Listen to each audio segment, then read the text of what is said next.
Good day mga kaayos! Ako po ang inyong Kuya Nap na bumabati sa inyo ng isang mapagpalang araw.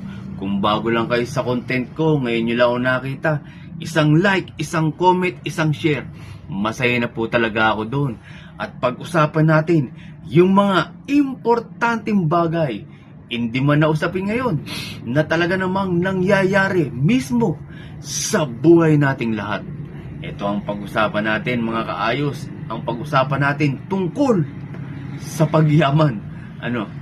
Tungkol sa pagyaman. Pag-usapan natin mga kaayos. Alam niyo mga kaayos, magpapaka-plastic ako pag sinabi kong ayokong yumaman. Diba? Sinong tao na magsasabi na ayokong yumaman, diba? Kung ipagkakaloba sa akin ng Diyos na yumaman sa mabuting paraan, bakit hindi ko tatanggapin? Diba?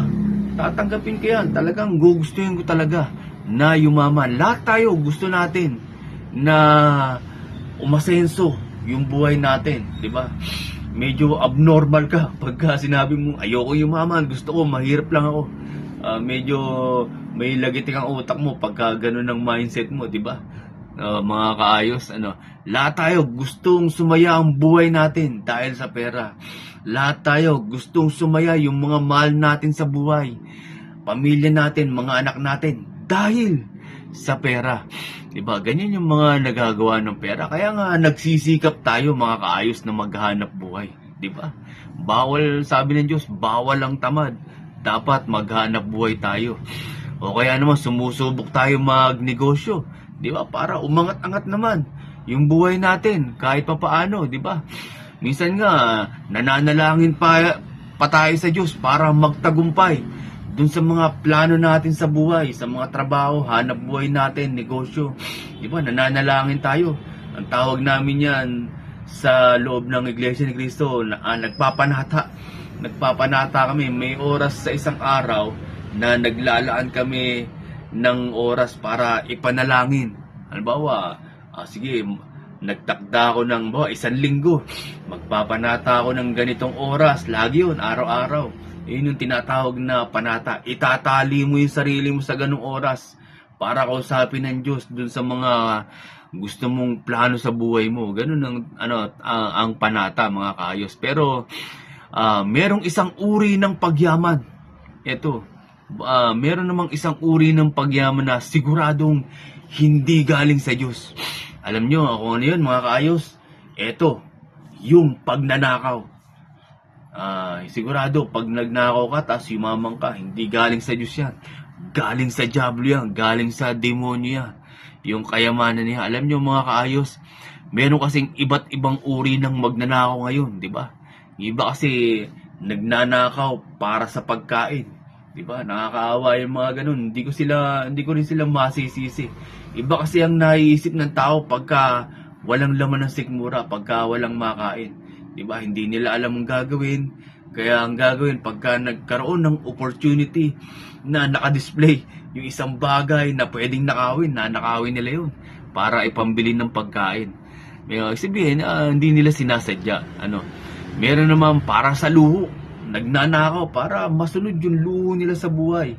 Diba? Para sumaya. Magkaroon ng bahay, kotse. Magnanakaw ka para sa luho. Tingin ko napakasama mo naman yun kung ganun kayo mga kaayos, no? Ayaw niyang magnakaw pero napipilitan siya. Bakit? Dahil siguro may sakit, nagnanakaw siya kasi kailangan niyang pera. May sakit siya, diba? Dahil sa pagkain, sinabi ko na kanina, kaya may malaki siyang utang. Kaya nagnanakaw siya ng pera, pambayad niya sa utang para matakasan yung utang. May mga ganun napipilitan lang. Pero deep inside, ayaw niya talaga ng ganun. Napilitan lang siyang magnakaw. Di ba mga kaayos? Pero, ang pinakamalalang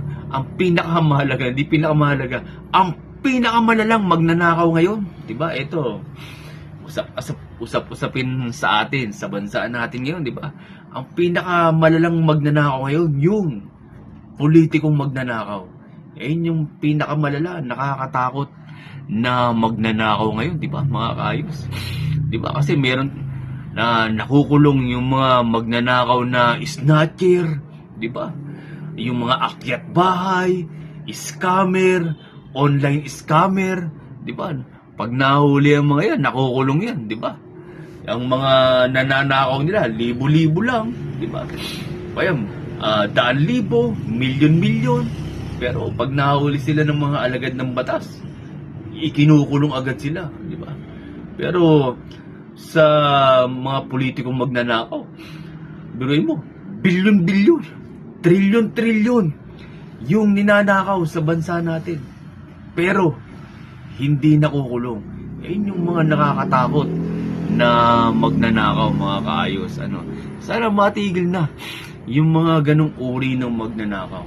Alam nyo kasi ito, ipapaintindi ko lang sa inyo, mga kaayos. Siguro para sa ating lahat to. Yung kayamanan na galing sa nakaw, unang-una, magagalit ang Diyos sa inyo yan. May balik yan para sa inyo. Siguro, bigla na lang kayong magkakaroon ng matinding depresyon. Hindi dapat na nakawin natin yung pera ng bayan. Kasi, aanin mo yung pera na bilyon-bilyon, trilyon-trilyon, di ba? Na dapat ay ginagamit natin para paunlarin yung bansa natin, ipinantutulong natin sa mga tao, tapos nanakawin mo lang. Aanuin mo yun, di ba? Kaya mo bang ubusin yun? Yung ganung pera na bilyon-bilyon, trilyon-trilyon dun sa mga politikong magnanakaw. Pero wala akong sasabihin pangalan. Ito para sa generally sa buong bansa natin. Kasi pag nagsabi ako ng pangalan, lalo lang lalala yung sitwasyon. Bawal kasi sa amin yun. Ipinapaintindi ko lang na yung mga nagnanakaw ng mga bilyon-bilyon, trilyon-trilyon. Kasi yung mga pipitsuging magnanakaw na sinabi ko kanina, snatcher, akyat bahay, scammer, pag nahuli, nakukulong agad.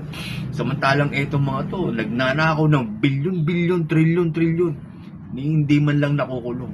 Ano nyo yung ganong kalaking pera? Diba? Lahat tayo pag namatay, kahit pa gaano kalaki yung lupa mo, kahit pa ekta-ektarya, isa lang naman ang paglalagyan natin, di ba? Mga kaayos, naintindihan nyo ba? Isa lang naman ang paglalagyan natin, hindi mo madadala sa hukay yung bilyong-bilyong, trilyon-trilyong pera. Lahat tayo, isa lang ang paglalagyan natin, isang maliit na lupa lang. Kaya kung ako sa inyo, mga politikong nagnanakaw ng ganong kalalaking pera, siguro, itulong nyo na yan sa mga kababayan natin, di ba? Mas maraming kababayan natin ang nangangailangan ng tulong. Yung mga nasalanta ng lindol, bagyo, kailangan ng mga pinansyal, di ba? Kaya sa ibang bansa, nakakaingit talaga. Biruin mo, libre ang pag-aaral nila mula elementary, high school, college, libre. Iisip ko, paano nila nagagawa yun? Di ba? Libre yung ospital. Kahit anong oras ka pumunta dun sa ospital, libre magpa-ospital. Kasi yung mga doktor nila hindi nag-a-abroad dahil malalaki yung sweldo ng mga doktor nila. Di tulad ng mga doktor dito sa atin, nag-a-abroad pa. Yung mga doktor nila, malalaki yung sweldo. Di ba? Yung mga matatanda, pagka hindi na kayang magtrabaho, pensyonado sa ibang bansa. Bakit hindi magawa sa atin yun? Di ba mga kaayos, kayang-kaya. Kung yung bilyon-bilyong, trilyon-trilyong pera na ninanakaw, itutulong sa bawat isa sa atin dito sa Pilipinas. Kaya-kaya yun na mga kababayan, pagka ginawa ng sistema ng bansa natin, ibig sabihin, aayusin yung sistema na paggasto sa pondo. Kasi lahat tayo nagbabayad ng tax, kaya lahat tayo may pakialam dyan. Dapat transparent ang gobyerno natin, magkaroon tayo ng transparency. Ayun yung pinaglalaban namin nung nakaraan dun sa Quirino.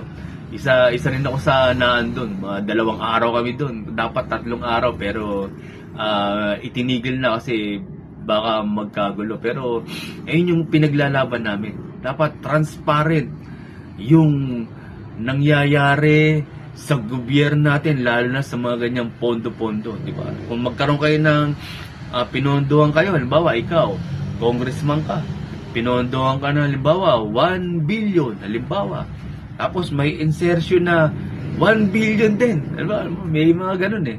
Dapat yung insertion na yun, transparent din. Alam din ng sambayan, di ba?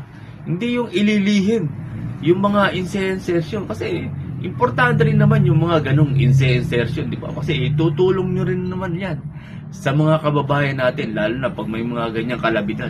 Itutulong nyo rin naman yan. Kaya kailangan alam ng mga kababayan natin kasi pag wala kayong pinaggamitan, halimbawa, wala namang nangyayari, kalamidad, nasa inyo naman yung pera. Alam namin, alam ng taong bayan na merong insert sa inyo na mga pondo na para sa susunod na taon, hindi ka nabibigyan ng insertion kasi hindi mo naman nagamit yung pondo niyo. Di ba? Ganun lang kasimple. Ako kahit hindi ako politiko, parang alam na alam ko yung gagawin, di ba? Magkaroon lang talaga ng tamang sistema. Hindi yung nanakawin nyo yung pera para sa bayan natin. Sana maintindihan natin to, mga kaayos, at sa mga humahawak ng pera ng gobyerno natin. Nakakaawa na. Ayaw namin ng kaguluhan. Ayaw na namin ng pag-aaway. Gusto namin maayos at payapa lang ang pamumuhay natin mga Pilipino. Kasi kung siseryosohin talaga natin at itatama natin yung sistema, diba? Sa kalagayan ng bansa natin, lahat nasa bansa na natin, diba? Mula sa mga bundok, karagatan, sakahan, diba? Yung klima natin, napakaganda. Kahit sino, pwedeng mabuhay dito sa atin. Dapat pag inayos natin yung sistema ng gobyerno at paghawak ng mga pondo natin, siguro sa tingin ko tayo na ang pinakamaayos at pinakamagandang bansa na pwedeng tirahan sa buong mundo. Naintindihan nyo ba mga kaayos? Sana maintindihan nyo to at sana makarating ito sa mga kinahukulan. Maraming salamat po sa lahat ng mga sumusuporta sa akin dyan sa YouTube, Facebook, Instagram, TikTok. Marami nang nanonood sa akin at nag-share nitong makabuluhang video ko. Maraming salamat po sa inyo. God bless and ayos!